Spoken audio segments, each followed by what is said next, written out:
Reigns into the ring. Superman punch. The revival of the Roman Empire.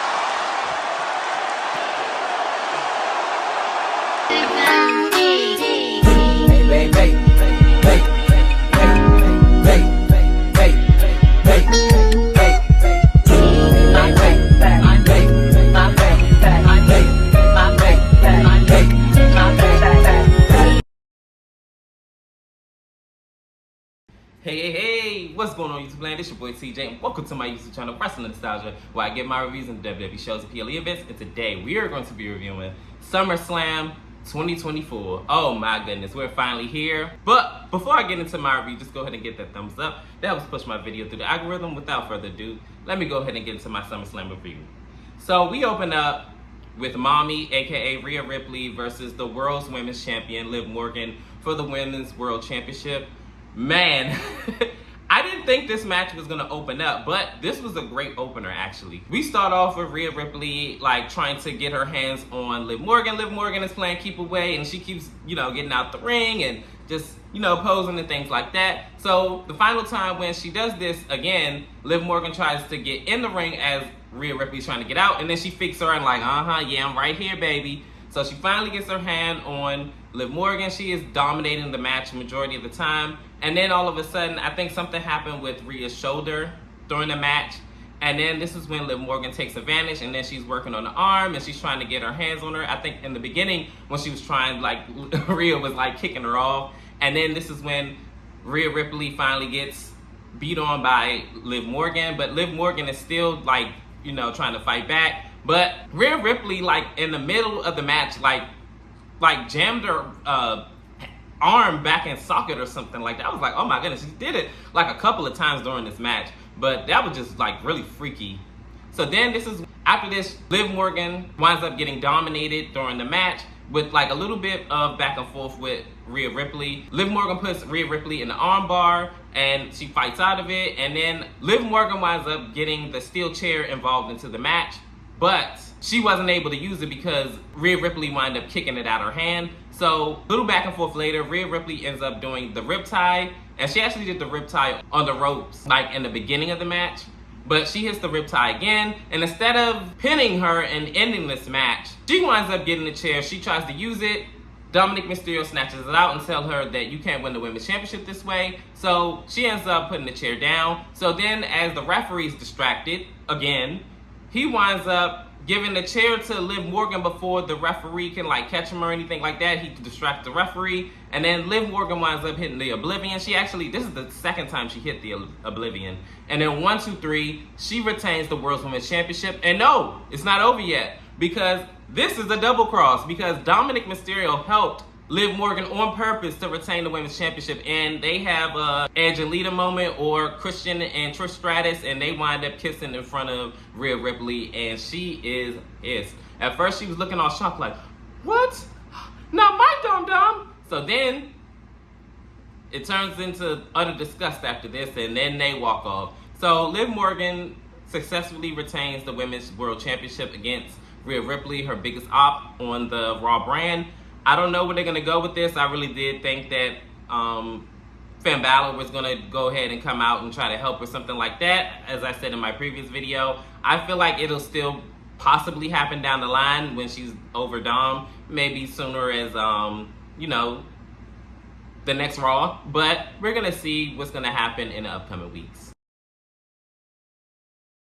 In this next matchup, it is the Intercontinental Championship match. It is Sami Zayn versus Bronbreaker.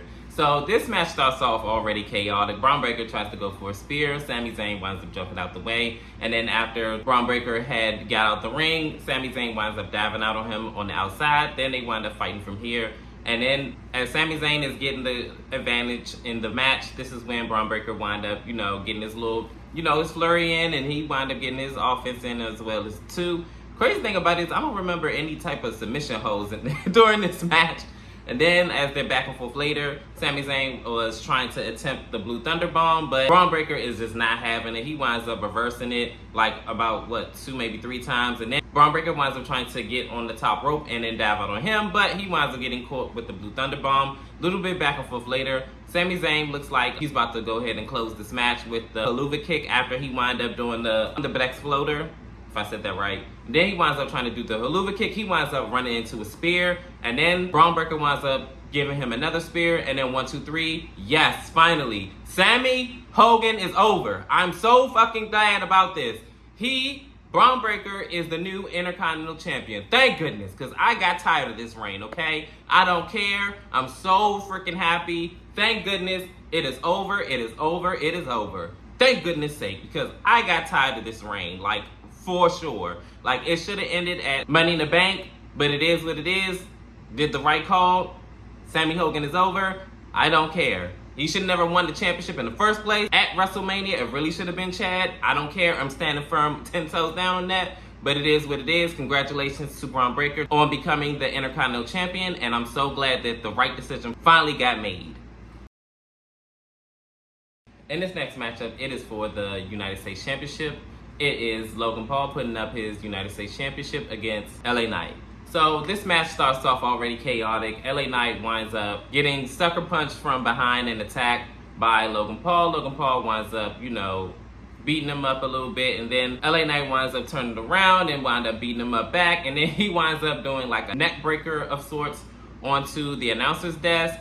And then from there, Logan Paul is getting taxed and beat up. And this is all before the official ring of the bell of the match. LA Knight winds up getting Logan Paul back in the ring. And then the bell finally rings. LA Knight is beating him up until Logan Paul winds up kneeing his elbow as he's going for an elbow drop. And then from there, Logan Paul takes control of the match. And he winds up from ring post to ring post, like just throwing him around. And then he winds up, like I said before, taking control of the match.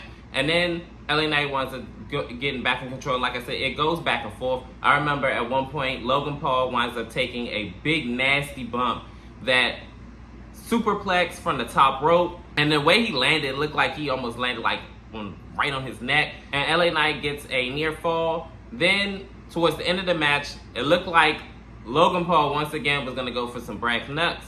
But LA Knight winds up diving out on him and beating him up. And then, for good measures, his friends wind up taking a butt whooping too.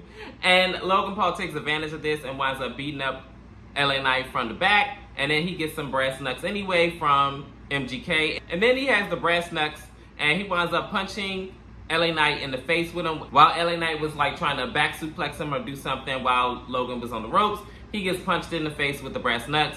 It looked like Logan Paul was going to once again steal this one, but LA Knight winds up hitting his BFT, and then 1, 2, 3, we finally have a new United States Champion. Yes, because I got tired of this man's reign too.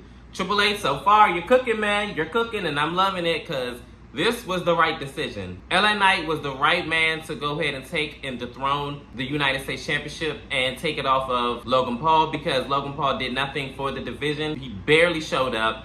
Like, he did nothing for it. It was a waste.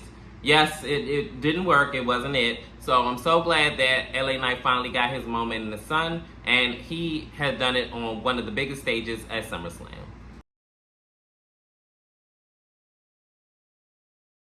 In this next matchup, it is for the Women's Championship. It is Bayley putting up her Women's Championship against Nia Jax, Queen Nia. Whew, I'll tell you one thing. This was definitely one to watch. Bayley starts off this match with already coming at Nia's neck and like starts swinging, and it works for about a couple of seconds or whatever. But Nia Jax, with strong as powerful she is, she winds up doing the Samoan drop, and then she winds up taking advantage of the match from here. Bayley is definitely not a pushover during this match. She winds up getting a little bit of fight back, and this is when Nia Jax winds up hitting the first Annihilator, and it only hits a 2 count. And I'm all like, is Bayley really going to win this match? But what ended up happening was Bayley definitely shocked me because I remember at one point in the match, she winds up getting a big power bomb on Nia Jax, and she only gets a 2 count. Then in the match, Tiffany Stratton winds up coming out for like a cash-in. I guess it was supposed to be a fake cash-in. because Bayley ended up knocking Tiffany Stratton out, and she tries to hurry up and get a quick win over Nia Jax. It does not work. Nia Jax ends up hitting 2 more Annihilators after laying Bayley out with 2 power bombs, and then 1, 2, 3, your new women's champion, Nia Jax. And I think it's safe to say that Bayley probably will never win the women's championship ever again after this. Same thing with Becky Lynch. I feel like their time have come and passed. And unfortunately for Bayley, she really did put up a really great fight. But the reign has come to an end, and the reign of Queen Women's Champion is upon us.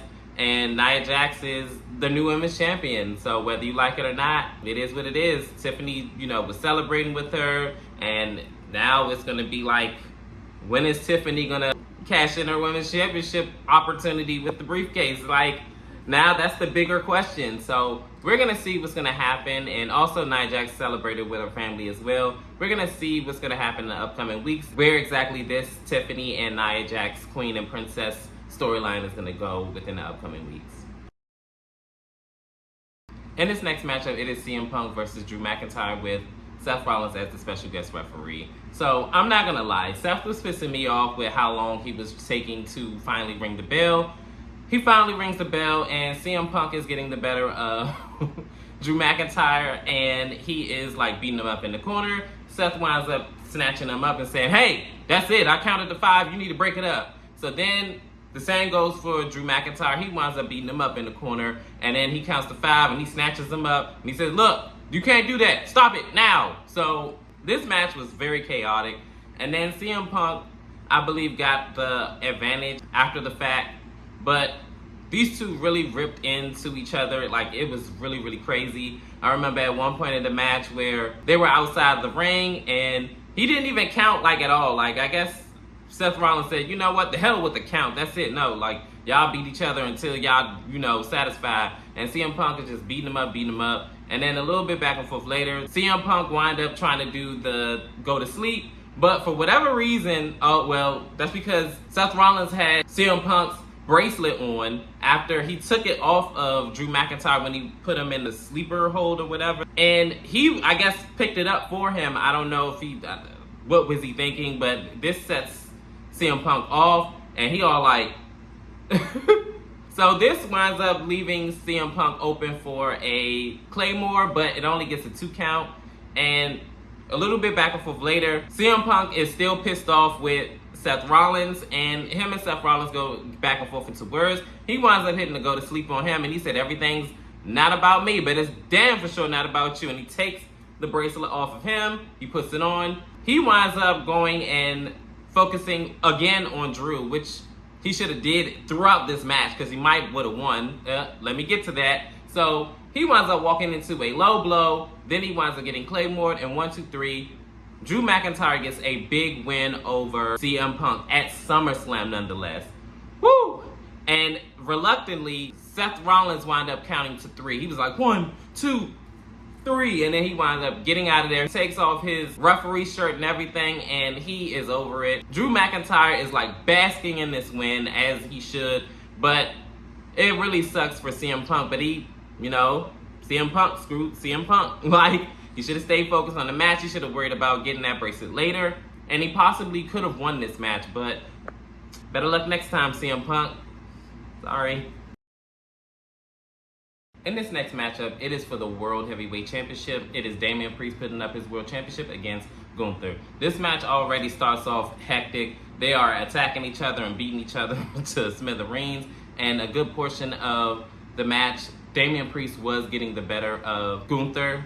And I was kind of shocked by this. I thought it was going to be a little bit more back and forth-ish, but it kind of was, but it wasn't. So Damian and Gunther are fighting on the outside. And Gunther winds up getting the advantage a little bit when he winds up back suplexing Damian Priest onto the ring apron. And then from there, they kind of go back and forth-ish. And then a little bit later in the match, for whatever reason, like in the middle of the match, Finn Balor wound up coming out there anyway, even though I believe he was instructed not to. Correct me if I was wrong. But he ends up coming out. Damian Priest winds up getting put in a sleeper hold. and he winds up fighting out of it. Gunther ends up like chopping him, and I meant to say this earlier. Damian was chopping him back, but he wound up drawing blood from Gunther's chest. But anyways, Gunther's just chopping him down. Damian Priest winds up fighting back, and he ends up hitting a South of Heaven, but he wound up rolling Gunther like towards the ropes, 1-2, and then Finn Balor winds up putting Gunther's foot on the rope, breaking the pin. So it is like shocking. He has double-crossed Damian Priest, his Judgment Day partner and brethren, and it is like crazy. Like the pop went wild. Like everybody was shocked. Damian Priest is shocked as well. He winds up getting put in the sleeper hold by Gunther. He winds up fighting out and like rolling up, pinning him, but Gunther kicks out. Damian ends up getting emotional and he tries to go after the neck of Finn Balor. Finn Balor looks like, and I'm like, what did you expect? So Gunther winds up once again hitting a power bomb. Gunther winds up getting a sleeper hold again onto Damian Priest, and he passes out, and therefore it is a new World Heavyweight Champion crown, thanks to Finn Balor. This is the end of Judgment Day as we know it. I don't know where they're going to go from here, but definitely the Outsiders, aka Finn Balor and Dominic, are definitely not a part of Judgment Day after their actions. But I do know that it's going to be some hell to pay on both of their ops. That's for damn sure. But Gunther is the new world champion. He better be thanking his lucky stars that Finn Balor did this because, yeah. The end of Damian Priest's reign is tonight. He definitely had a good run. He definitely did his due diligence, and hopefully this won't be the last time he be world champion. He did actually exceptionally well, to me, in my opinion. And hey, you know, my hat's off to Damian Priest. He definitely went out on his sword. Sometimes you gotta shake the trees around here. Finally, we are here at our main event. The WWE Undisputed Championship on the line, Cody Rhodes versus Solo Sikoa. So we start this match off with a collar and elbow tie-up, and then they kind of get into like a stalemate, and then they bounce off the ropes, and they try to see who's going to knock down who. Solo Sikoa wind up knocking down Cody Rhodes, and the match is like going on from here. I'm going to just go ahead and go through to the middle of the match where Cody Rhodes looked like he's going to hit a crossroads. I think he hit like multiple crossroads. Solo Sikoa kicked out of one, I know for a fact. Here comes, of course, the Bloodline comes out. Tama Tonga and Tonga Loa, and they ended up hitting the double team move. It only gets Solo Sikoa a 2 count. And then this is when KO comes out and he ends up, you know, beating down on the Bloodline. But of course, you know, the numbers game, you know how it goes. Randy Orton ends up coming out and beating down the Bloodline too, and they run Tama Tonga and Tonga Loa out of there. So then a little bit back and forth later, Big Fatu comes out and he ends up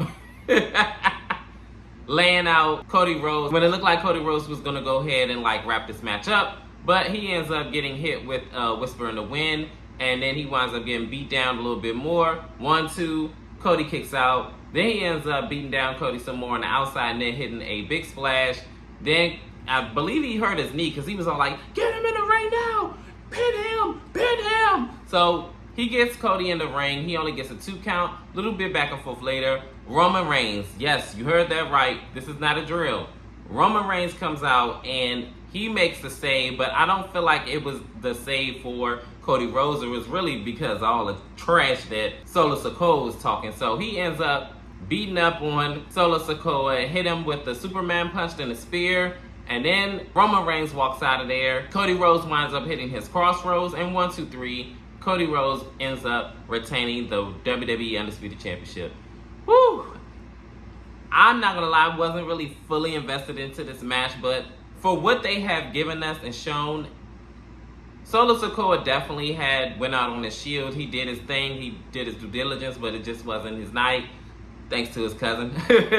But we're going to see where this whole Bloodline storyline is going to go with the return of Roman Reigns. I was hoping that he was going to return because this, as a main event at SummerSlam of all, and then this is probably number 2 on the WWE Big 4. So and then Solo and Cody, and they done fought multiple times. It just wasn't, like, it didn't make sense to me. But With the return of Roman Reigns, he definitely saved SummerSlam. But the SummerSlam, it felt a little off.